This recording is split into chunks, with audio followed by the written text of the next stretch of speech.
Bismillahirrahmanirrahim. Wa man a'rada 'an dzikri fa inna lahu ma'isyatan dhanka wa nahsyuruhu yawmal qiyamati a'ma. Qala rabbi lima hasyartani a'ma wa qad kuntu basira. Qala kadzalika atatka ayatuna fanasitaha wa kadzalika al-yawma tunsa. Dan barang siapa yang berpaling dari mengingatku, maka sungguh dia akan menjalani kehidupan yang sempit. Dan kami akan mengumpulkannya pada hari kiamat dalam keadaan buta. Ia bertanya, "Ya Tuhanku, mengapa engkau kumpulkan aku dalam keadaan buta, padahal dulu di dunia aku dapat melihat?" Allah berfirman, "Demikianlah. Dahulu di dunia telah datang kepadamu ayat-ayat kami dan kamu mengabaikannya, maka pada hari ini kamu pun diabaikan." Teman-teman yang dirahmati Allah Subhanahu wa taala, satu hari Rasulullah sallallahu alaihi wasallam pernah menasihati para sahabat dengan satu kalimat pertanyaan. Nabi bertanya, "Ala unabbiukum bi khairi a'malikum wa azkaha 'inda malikikum wa arfa'iha fi darajatikum wa khairil lakum min infaqiz zahabi wal fiddah wa khairil lakum min an talqaw aduwakum fatadribu a'naqahum wa yadribu a'naqakum." Kata Nabi, "Wahai sahabat-sahabat, maukah kalian aku sampaikan amal yang paling baik untuk kalian?" Amal di sini pekerjaan, amal di sini perbuatan, amal di sini perkataan, semua yang berkaitan dengan aktivitas, baik itu lisan, kemudian berpikir, kemudian merasa, kemudian berbuat, kemudian berjalan, semuanya. Ala ukhbirukum bi khairi a'malikum, maukah kalian aku gambarkan, aku jelaskan, aku beritakan khairi a'malikum, amalan yang paling baik yang bisa kalian lakukan dengan lisan, maka menjadi lisan terbaik. Kalau kalian melakukannya dengan pikiran, maka itu menjadi pemikiran terbaik. Kalau kalian melakukannya dengan perasaan, maka itulah perasaan yang paling baik. Kalau kalian melakukannya dengan tangan, maka itulah perbuatan yang paling baik. Kalau kalian melakukannya dengan kaki, maka itulah perjalanan yang paling baik. Ala ukhbirukum bi khairi a'malikum, tahukah kalian amalan apa yang paling baik untuk kalian? Wa azkaha 'inda malikikum, dan di sisi Allah amalan itu adalah amalan yang paling suci. Arti yang paling suci tidak mungkin ditolak. Kadang-kadang kita berbuat sesuatu, ada yang diterima, ada yang ditolak ya. Karena innallaha thayyibun la yaqbalu illa thayyiba. Allah itu maha suci dan tidak menerima kecuali yang suci. Kadang-kadang kita mengucapkan kalimat sekian ratus kata, sebagian besarnya ditolak, hanya sebagian kecil saja diterima. Tapi amalan ini semuanya diterima. Kenapa? Wa azkaha 'inda malikikum, karena semuanya suci. Dan dia menjadi amal yang paling tinggi mengangkat derajat seseorang. Jadi kalau kita ngerasa hidup kita nih sering diremehin orang, kalau kita tuh ngerasa kita tuh joker banget ya, tahu banget rasanya diremehin, dicela, dihina, nggak dianggap, apalagi dicuekin, dan seterusnya, perlakuan-perlakuan merendahkan dari manusia, dan kita ingin dihargai nih. Kita pengen dimuliakan, kita pengen dianggap sama orang lain, sama teman kita, sama geng kita, sama masyarakat. Maka kata Nabi, wa arfa'iha fi darajatikum. Amal ini paling tinggi mengangkat derajat kalian. Sehingga siapa yang mengerjakan amal ini, maka insya Allah dia akan menjadi orang yang sangat mulia, orang yang sangat dihargai, orang yang sangat dikagumi, orang yang sangat disegani.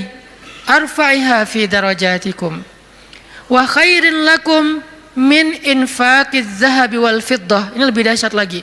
Amalan ini lebih baik daripada kalian menginfakkan emas dan perak. Lebih baik daripada menginfakkan emas dan perak. Siapa di antara kita yang pernah sedekah emas 1 kilo? Gak ada yang pernah, termasuk yang nanya. Mana pernah kita sedekah emas 1 kilo? Yang seharga sekarang berapa sekilo emas? Gak jualan Ustaz. Berapa? Kurang lebih 700 juta? 600 ya? 600-an juta. Ternyata ada pedagang emas di belakang. Sekarang harga 1 kilo emas 600-an juta misalnya. Siapa dari kita yang pernah berinfak 600 juta dan itu berkali-kali dalam 1 hari? Bukan berkali-kali dalam setahun, berkali-kali dalam 1 hari. 1 kilo. Tar siang, 1 kilo. Sore infak 1 kilo. Malam mau tidur 1 kilo lagi. Sehari 5 kilo. Dan bahkan bisa puluhan kilo, ratusan kilo. Sehingga Nabi mengatakan wa khairil lakum min infaqiz zahabi wal fiddah. Lebih baik bagi kalian, bukan sama, lebih baik daripada berinfak dengan emas dan perak. Makanya Nabi mengatakan khairi a'malikum, sebaik-baik amal, sebaik-baik perbuatan. Wa khairil lakum, ini ada yang lebih dahsyat lagi. Wa khairil lakum min antalqau aduwakum fatadribu a'naqahum wa yadribu a'naqakum. Lebih baik bagi kalian daripada kalian pergi berperang untuk menghadapi musuh-musuh kalian, menghadapi musuh-musuh Allah, menghadapi orang-orang yang kufar. Lebih baik daripada kalian berjihad, lalu kalian bertemu dengan musuh kalian, fatadribu a'naqahum, sehingga kalian menebas batang leher mereka, au yadribu a'naqahum, atau mereka yang akan menebas batang leher kalian. Apa maksudnya? Lebih baik daripada jihad dengan 2 kemungkinan.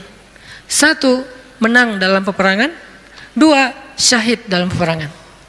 Ternyata lebih baik daripada syahid. Coba. Fatadribu a'naqahum wa yadribu a'naqakum. Kalian membunuh mereka atau mereka akan membunuh kalian. Ada 2 kemungkinan dalam peperangan kan? Kalau enggak menang seperti perang Badar, perang Ahzab dan yang lain-lainnya, atau kalian akan terbunuh dalam peperangan itu sebagai syuhada. Dan ini khairun, lebih baik daripada itu semua.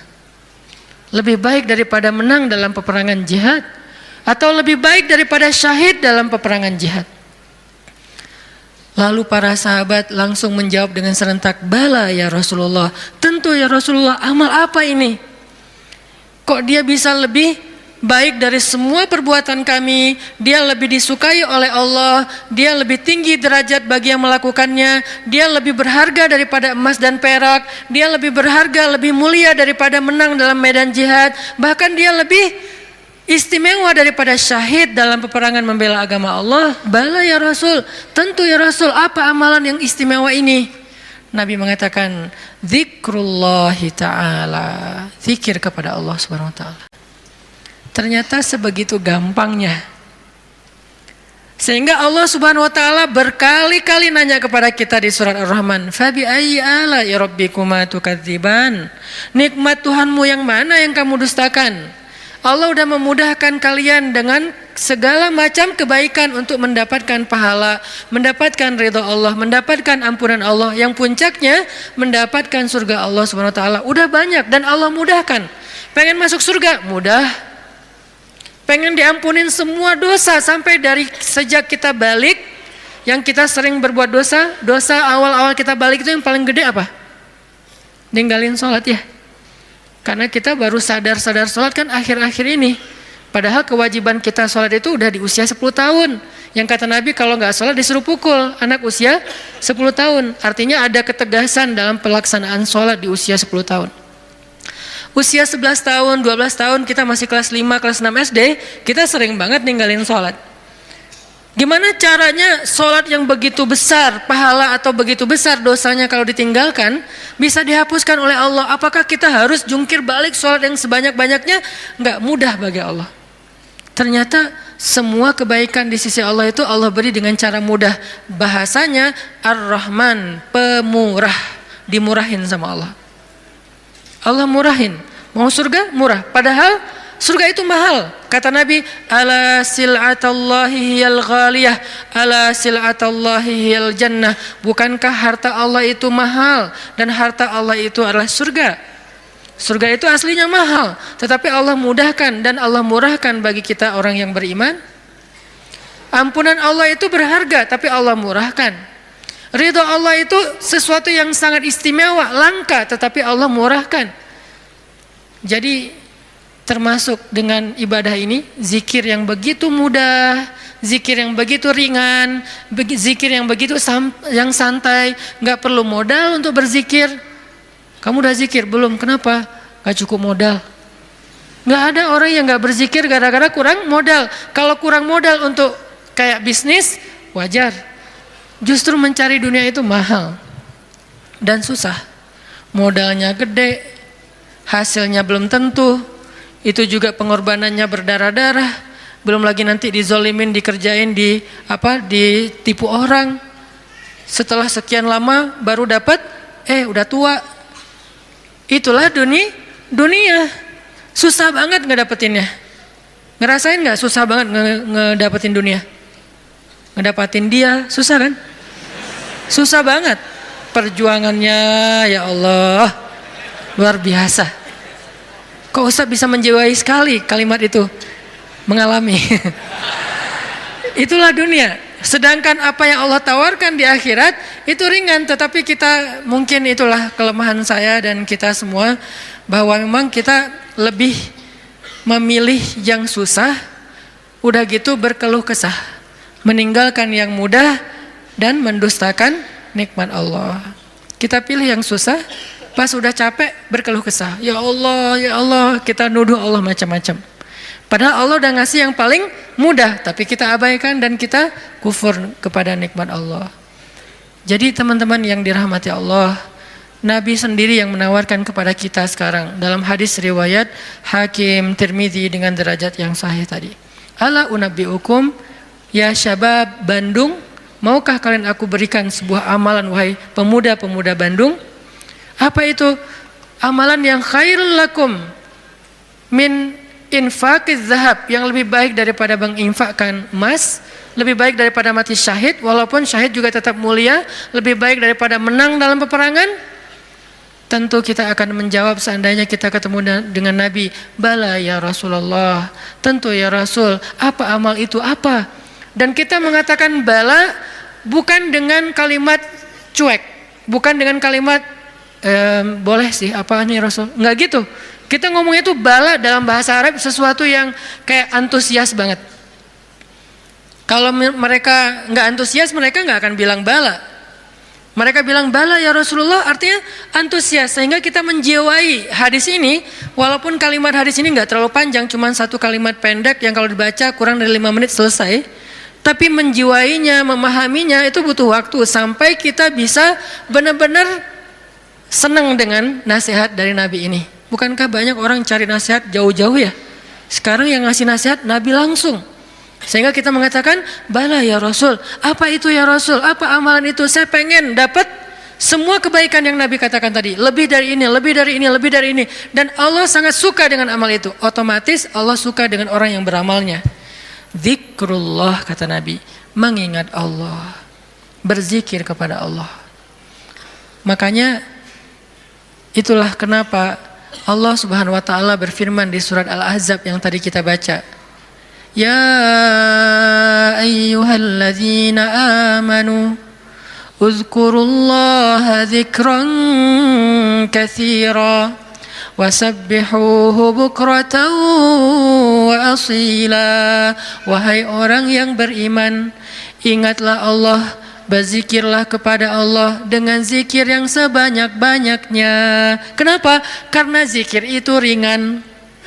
Allah nggak nyuruh kepada kita sesuatu yang berat. Allah belum bilang jahidul kuffar, perangilah orang-orang kufur. Allah baru mengatakan anfiqu min amwalikum, sedekahkan harta kalian, min amwalikum, sebagian dari harta kalian. Enggak. Itu mungkin buat kita masih butuh waktu belajar. Sekarang Allah mengatakan uzkurullaha dzikron katsira, ingatlah Allah, sebutlah Allah, zikirlah kepada Allah sebanyak-banyaknya. Kenapa? Lebih baik dari semua tawaran-tawaran yang itu. Allah kalau nawarin kita untuk jihad, kemungkinan besar kita akan mencari-cari alasan. Dan orang yang mencari-cari alasan dari kewajiban berjihad apabila sudah wajib, maka dia udah jelas sifat kemunafikannya. Baca nanti di ayat-ayat tentang jihad, surat At-Taubah, surat Al-Anfal, termasuk surat Al-Ahzab, ada banyak cerita-cerita tentang jihadnya Nabi. Dan sebagian besar orang yang menolak atau mencari alasan untuk enggak ikut sama Nabi, itu tuh udah pasti terlihat jelas kemunafikan pada diri mereka. Sehingga Allah menggolongkan mereka termasuk orang munafik. Allah marah kepada mereka sehingga menyebutkan dengan kalimat kabura maqtan indallah. Allah marah sekali dengan kata-kata mereka. Di dalam surat yang lain dikatakan mereka itu termasuk orang-orang yang pendusta. Mereka bilang inna buyutana aurah, rumah kami sedang ada banyak masalah ya Rasul, mohon maaf kali ini enggak bisa ikut. Yang lain mengatakan anak saya sakit ya Rasul, maaf nggak bisa ikut. Yang lain mengatakan saya kurang enak badan ya Rasul, maaf nggak bisa ikut. Semua alasan yang mereka katakan, Nabi hanya bilang ya sudah. Tapi Allah mengatakan aku tahu isi hati mereka dan mereka orang munafik. Berat soalnya perintah jihad itu berat. Alhamdulillah kita di Indonesia nggak ada kewajiban berjihad, soalnya penjajah kita sudah pergi dan diusir oleh para pahlawan kita. Coba kita masih hidup di zaman Belanda atau Jepang atau Portugis, maka kita semuanya wajib berjihad membela tanah air. Alhamdulillah udah merdeka, jadi kewajibannya bukan lagi jihad, lebih ringan dikit, dakwah. Tidak perlu mengangkat senjata, cukup kita mengajak kepada kebaikan. Karena seandainya perintah jihad itu muncul di tengah-tengah kita sekarang, kemungkinan besar kita akan mencari 1001 alasan. Ada alasannya saya masih kuliah lah, ada yang alasannya saya belum nikah lah. Memang ada alasan gak bisa berjihad gara-gara belum nikah. Ustadz, nanti kalau saya syahid terus saya belum, statusnya masih jomblo, gimana Ustadz? Gak usah dibahas sekarang. Hampir kepancing. Artinya ya kalau seandainya perintahnya adalah jihad, kita mungkin termasuk orang-orang yang anulir di awal waktu, udah langsung dicoret, gak masuk. Kalaupun kita mau, tetap nggak diizinkan. Kenapa? Nggak cukup syarat. Pegang senjata nggak pernah, baru jalan 100 meter udah ngos-ngosan, nggak makan sehari udah lemes. Ya, gimana mau jihad? Padahal jihad itu fisiknya luar biasa, nggak tidur berhari-hari. Apalagi, ya tanya aja ke teman-teman dari militer lah. Latihan aja udah seberat itu, gimana menghadapi musuh? Kita mau berangkat pun nggak diizinkan karena nggak memenuhi syarat. Itu perintah jihad. Ternyata ada yang lebih baik daripada jihad, zikrullah. Perintah berinfak. Kata Allah, berinfaklah dengan harta terbaik. La tanalul birra, tidaklah sempurna kebaikan kalian hatta tunfiqu mimma tuhibbun, sampai kalian berinfak dengan harta yang paling kalian cintai. Langsung kita ingat, harta yang paling saya cintai. Udah belum kita berinfak dengan harta yang paling kita cintai? Ada yang baru beli mobil sebulan yang lalu, ini yang paling saya cintai. Anak masuk ke mobil, awas sendal, sepatu. Nggak boleh kotor mobilnya. Cewek baru beli misalnya kosmetik, infak kosmetik. Atau baru beli rumah dikasih sama suaminya, rumah baru banget. Baru naik ke sofa, jangan ini kotor. Sofanya dijaga, nggak boleh kotor. Apalagi kita baru beli sesuatu yang paling berharga buat kita, harta yang sifatnya materi.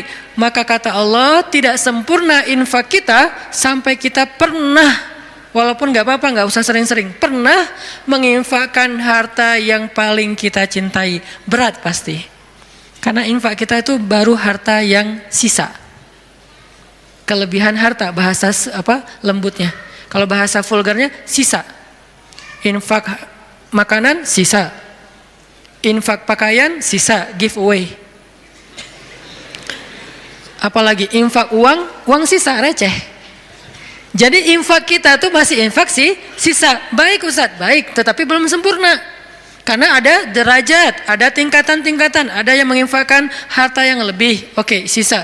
Ada yang menginfakkan setengah hartanya. Ada yang menginfakkan yang paling dia cintai. Ada yang menginfakkan seluruh hartanya, yaitu Abu Bakar As-Siddiq. Kita level yang paling mencintai, yang paling dicintai aja belum sanggup. Lalu Nabi mengatakan, mau nggak kalian aku tawarkan yang lebih baik daripada infak harta yang paling kalian cintai? Lebih baik daripada memberikan mobil kesayangan kalian. Lebih baik daripada memberikan pakaian kesukaan kalian. Lebih baik daripada, saya kadang-kadang diminta kupluk aja. Ada teman-teman di luar kota misalnya, pas saya datang, Ustadz boleh minta kupluk Ustadz? Aduh ini warna kesukaan saya. Baru kupluk yang warna kesukaan aja kayak berat mau ngasih, hijau dan abu. Pernah dulu karena gak bisa nolak, dia udah baik banget sama saya. Sampai sekarang saya ingat-ingat, itu topi ya, sukaan saya banget tuh. Sampai sekarang diingat-ingat. Kalau ketemu dia saya langsung nyari, dia kok gak dipakai sih topinya, balikin dong kalau gak dipakai gitu kan ya. Saking kayak emang kesukaan saya banget. Itu aja gak bisa, padahal murah loh. Masih hitungan puluhan ribu atau ratusan ribu. Baju yang kesukaan saya, yang saya sering pakai tuh, kotor cuci langsung, keringin, setrika, pakai lagi. Karena senang banget dengan baju itu, diminta sama orang lain, mau nggak ngasih? Kayak masih berat. Nabi itu pernah dimintain baju yang beliau suka banget, diberikan oleh Raja Khorasan. Beliau pakai baju itu kayak sweater, karena baju musim dingin. Beliau pakai kayak sweater gitu, keluar rumah. Tiba-tiba kata seorang laki-laki di jalan, ya Muhammad bajunya bagus banget, boleh minta nggak? Orang Badui, terlalu jelas ngomongnya, to the point. Muhammad tuh bajunya bagus banget, boleh minta enggak? Nabi langsung senyum, kamu suka? Ya, langsung dibuka sama Nabi, dikasih. Nabi pulang dalam keadaan gak pakai baju. Coba, dingin-dingin. Gak ada alasan, aduh saya lagi gak pakai daleman, dingin nih. Gimana ya? Enggak pakai alasan, langsung ngasih. Nabi emang udah paling sempurna lah, udah gak usah dibandingkan. Jadi kalau bicara infak yang paling disukai, Nabi itu udah lewat lah. Kita baru baju aja, kupluk, topi, mikir. Ada papan skate, walaupun nggak jago main, tapi ada papan skate yang kayak buat saya tuh kayak ini kayak bersejarah. Saya paling sering jatuh karena papan ini gitu. Terus kalau ada yang Ustadz mau nggak give away papan skate untuk donasi atau apa, itu masih mikir lama. Ya udah deh, yang ini aja deh. Ada 3 misalnya, ngasih yang jarang dipakai, masih gitu coba. Nah sekarang Nabi bilang, mau nggak aku tawarin sesuatu yang lebih istimewa daripada kamu berinfak dengan semua barang kesukaan kamu, koleksi kesukaan kamu. Ternyata ada yang lebih istimewa. Apalagi? Infak, jihad, syahid, dan yang lain-lainnya. Nabi mengatakan, mau nggak yang lebih baik dari semua amal kalian? Tahajud, amal itu jamak. Tahajud, puasa Senin Kamis, infak, jihad, tilawah, dan seterusnya. Apa ya Rasul? Zikrullah. Ternyata kita kira jawabannya bakal amal yang susah, amal yang berat, amal yang langka orang bisa ngelakuin. Ternyata amal yang ringan banget, amal yang sepele banget. Tetapi itulah bukti bahwa Allah Rahman, Allah Maha Pemurah, Allah gak mau menyusahkan hambanya. Makanya berulang kali saya katakan ayat yuridullahu bikumul yusra wala yuridu bikumul usr. Allah tuh memang pengen mudahin kalian. Allah tuh gak suka menyusahkan kalian. Kita sendiri aja yang nyari kesusahan. Kita sendiri yang nyari ribet. Allah tuh carinya yang mudah-mudah aja buat kita. La yukallifullahu nafsan illa usaha. Salat gak bisa berdiri, duduk, gak bisa duduk, berbaring, gak bisa tepat waktu, dijamak, buru-buru, dikosor, lupa, dikodok. Tapi jangan istiqomah. Setiap hari kodok subuh. Nah ini istiqomah. Ini artinya teman-teman, Allah tuh pengen memudahkan kita zikir. Tapi jangan mentang-mentang Allah memudahkan kebaikan untuk kita, lantas kebaikan itu jadi bernilai murah bagi kita. Enggak. Sesuatu yang mudah di sisi Allah tidak selalu murah. Itu kan mindset manusia ya. Yang mudah itu jadi murah kan? Yang susah itu jadi berharga mahal, yang langka makin mahal, makin langka makin mahal. Allah nggak kayak gitu. Matematika Allah bukan makin langka makin mahal. Justru makin dekat kepada Allah walaupun itu mudah, maka itu makin mahal. Sekedar mengatakan Masya Allah, itu tuh mahal banget. Sekedar mengatakan Bismillah, itu tuh mahal banget. Tapi mudah Ustadz, semua orang bisa lakuin. Gak apa-apa, karena ketika dia melakukan itu gak akan mengurangi hak kita. Itulah bedanya dunia dengan akhirat.